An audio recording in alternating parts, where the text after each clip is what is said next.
আসলে জায়গাটা নষ্ট হয়ে গিয়েছে। আমার মনে হয় না যে জাতীয় দলেও এরকমভাবে আসলে কাদা ছোড়াছুড়ি হয়। আমার মনে হয় যে আমাকে ওইভাবে কেউ ইউটিলাইজ করতে পারেনি। এবারের নির্বাচনের পরিবেশটা আসলে একটু ডিফারেন্ট। কারণ আমাদের এ যাবৎকালে যতজন নির্বাচন করেছে তারা ম্যাক্সিমামই সিনিয়র ছিলেন।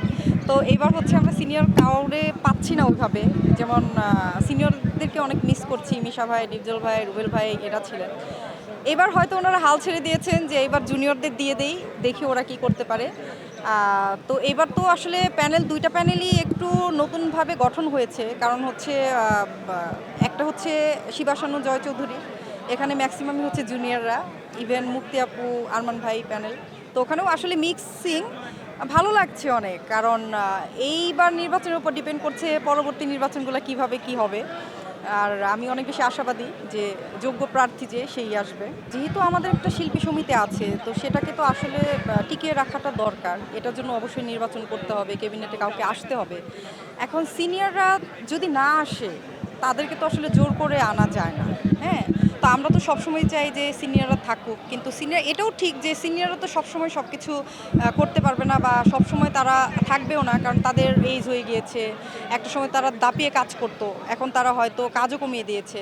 ইভেন হচ্ছে শারীরিক কন্ডিশনের একটা বিষয় থাকে। তো সব কিছু মিলিয়ে অনেক সময় হয় না যে এখন একটু রেস্টের সময়।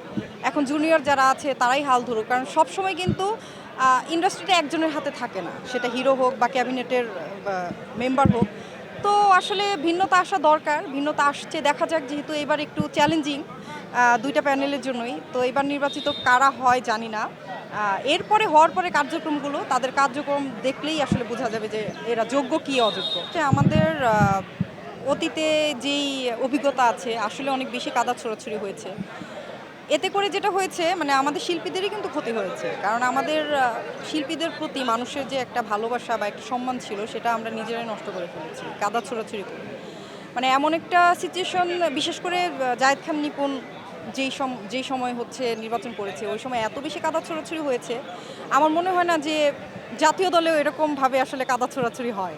তো এতে অনেক বেশি, অনেক বেশি। তো এটাতে হয়েছে কি, আমাদেরই তো ক্ষতি হয়েছে। কারণ শিল্পীদের কিন্তু মানুষ এখন আর ওইভাবে বাইরে থেকে, মানে এটা নিয়ে একটা এফডিসি মানে শিল্পী সমিতির এই যে নির্বাচন আসছে, সবাই হাস্যকর একটা বিষয় হয়ে দাঁড়িয়েছে। তো ওই রেসপেক্ট, ওই জায়গাটা আসলে নষ্ট হয়ে গিয়েছে। কাজ নেই, কারণ হচ্ছে আমাদের প্রডিউসার আগের মতো নেই, ডিরেক্টররাও হচ্ছে আগের মতো ওইভাবে নেই।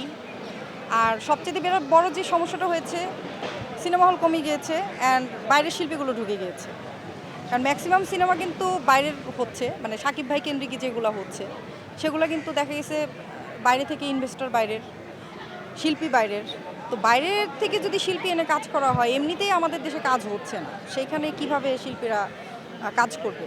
আর এইদিকে তো অবশ্যই নজর দেওয়া উচিত। আমার কথা হচ্ছে, আমাদের দেশীয় শিল্প, আমরা দেশের মানুষ যেভাবে করি সেভাবেই আসলে করা উচিত। আর বাইরের দেশের সিনেমাগুলোকে যেভাবে ইনভেস্ট করা হচ্ছে, যদি আমাদের দেশীয় যারা শিল্পীরা আছে তাদের পিছনে তো ওইভাবে ইনভেস্ট হচ্ছে না। তো ইনভেস্টমেন্ট দিয়ে হচ্ছে আপনার প্রোডাক্টটা বুঝতে হবে যে আমি এটা ইনভেস্ট করলাম, এটার ফিডব্যাকটা কী আসতেছে। এখন যদি বাইরের আর্টিস্ট এনে সেখানে যদি কোটি কোটি টাকা ইনভেস্ট করতে পারে, এখানে 1 কোটি টাকা করতে সমস্যা কী? সেটাও তো করতে চায় না। যখন হচ্ছে আমাদের এই যে জাজের কাজ শুরু হয়েছে, তারপর থেকে কিন্তু একটা শালীনতা বজায় ছিল, ইভেন হলমুখী হওয়া শুরু করেছিল।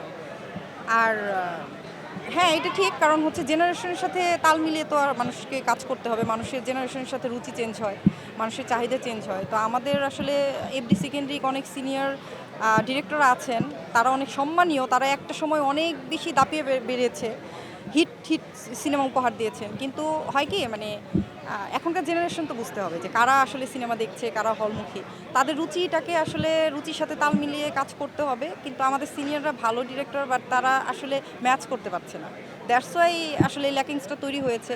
এবং নতুন করে যে ওইভাবে কেউ আসবে জেনারেশনের সাথে তাল মিলিয়ে, তারা আসলে এফডিসি আসছে, বাট তারা এফডিসি কেন্দ্রিক না, তারা একটু বাইরে থেকে আসছে নাটকের বা ওটিটি করছে, নিকেতন কেন্দ্রিক হয়ে গিয়েছে। তো এফডিসি কেন্দ্রিক এখন নাই ওইভাবে। এটা শুধুমাত্র আমার মনে হয় যে এই যে রুচির সাথে যে তাল মিলানোর বিষয়টা এটা এফডিসির প্রতি কিন্তু মানুষের আলাদা একটা আগ্রহ ছিল, স্বপ্ন ছিল। আমি যখন ছোট ছিলাম তখনই তো আমার মনে হতো এফডিসির ভিতরে কি আছে না জানি কি, এখানে মানে অন্যরকম একটা আকর্ষণ কাজ করতো, হ্যাঁ, যে এটার ভিতরে ঢোকার জন্য একটা আলাদা একটা আকর্ষণ কাজ করতো। বাট আসলে জায়গাটা নষ্ট হয়ে গিয়েছে। আর এখন ডিরেক্টররা যারা নষ্ট করেছে বলতে এখন তাদের দখলে, ডিসিটা তাদের দখলে, তারা তো দিব্যি ঘুরে বেড়াবে এখানে। এখানে তো বাইরের কেউ ওইভাবে আসছে না। যদি আসতো ওইভাবে, যদি সমঝোতা দিয়ে সবাই মিলেমিশে যদি কাজ করতো, যদি শিল্পের স্বার্থে কাজ করতো, তাহলে তো আজকে আমার মনে হয় যে শিল্পটাও বেঁচে থাকতো এবং শিল্পীরা আরও বেশি কাজ করতে পারতো, সবার মধ্যে একটা সমঝোতা থাকতো, কাদা ছড়াছড়িও কম হতো। সব কিছুর তো আসলে একটা এক্সপিরিয়েন্স থাকে। আমি আসলে বুঝে আসিনি। আমি যখন এসেছি আমাকে মানে ABC যেই ক্যাটাগরিটা থাকে এটা আমার আসলে কাউন্ট করার মতো তখন ওই বুদ্ধিটা আমার ছিল না, জ্ঞান বুদ্ধিটা ছিল না। তো আমি আমার মতো করে আসছি। আমাদের জাকির ভাই মারা গেলেন, নৃত্য পরিচালক, তো ওনার হাত ধরে আমার আসলে আসা। তা আমি কালাম কায়সারের প্রথম সিনেমা করেছি।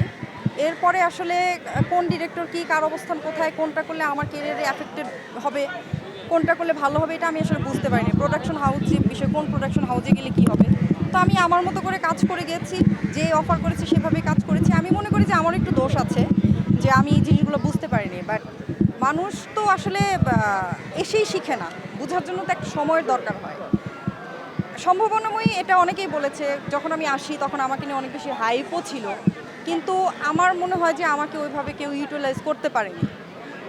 আমাকে যেভাবে আসলে আমি দেখতে চেয়েছি বা আমাকে যেভাবে প্রেজেন্ট করার মতো ছিলাম, ওইভাবে আসলে আমাকে কেউ প্রেজেন্ট করতে পারেনি। আমি ভুল করতেই পারি। আমি যেহেতু ইন্ডাস্ট্রিতে এসেছি, ইন্ডাস্ট্রির দায়িত্ব কী? যখন আমার এটা একটা ঘর, এফডিসি একটা ঘর, যখন আমি এফডিসিতে এসেছি তখন তো এখানে যারা আর 10টা ডিরেক্টর আছেন বা প্রডিউসার আছেন, এটা তো সবাই সবাইকে দেখছে। তো তাদের তো উচিত ছিল যে একটা মেয়ে ইন্ডাস্ট্রিতে আসছে, ওকে কিভাবে লিড দেওয়া যায়। তো এই জিনিসটা আমাদের মধ্যে নাই। এখন হচ্ছে কি, মানে একটা নায়িকা প্রডিউসার নিয়ে আসতেছে, তাকে প্রায়োরিটি দেওয়া হচ্ছে, হ্যাঁ, তারপরে কিছু টাকা হয়েছে, কোনো নায়িকার সাথে সম্পর্ক, এসে 2 দিন শুটিং করে এরপরে কাজ হচ্ছে না, আলাদাভাবে তারা বেনিফিটেড হচ্ছে, সেইভাবে নজর দেওয়া হচ্ছে। কিন্তু একটা ইন্ডাস্ট্রিতে একটা মেয়ে আসলো, তখন তো প্রযোজক হোক ডিরেক্টর হোক বোঝা উচিত যে না, এই মেয়েটা প্রতিভাবান, এই মেয়েটার মধ্যে সম্ভাবনা আছে, তো একে আমরা ট্রাই করি। তো এটা তো আমরা তো আসবো এখানে, আমরা তো বাচ্চার মতো, আমাদের তো শিখিয়ে পড়িয়ে তাদেরকে নিতে হবে। তো সেই হেল্পটা তো আমরা কখনো পাই নাই।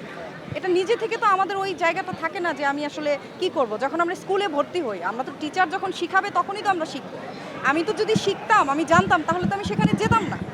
তা আমার মনে হয় যে এই জিনিসগুলোতে অনেক শিল্পী হারিয়ে গেছে, অনেক ভালো ভালো ফ্যামিলি থেকে আসা বা সম্ভাবনাময়ী হারিয়ে গেছে। মাঝখানে যারা কাজ করেছে ম্যাক্সিমামই হইতেছে মানে যাদের আসলে কোনো কি বলবো, মানে এগুলো বলা ঠিক হচ্ছে কিনা জানি না, যাদের যোগ্যতা নাই, কোনো কিছু নাই, একটা ইনভেস্টর নিয়ে আসলেও তাদেরকে নায়িকা বানায় ফেলা হচ্ছে।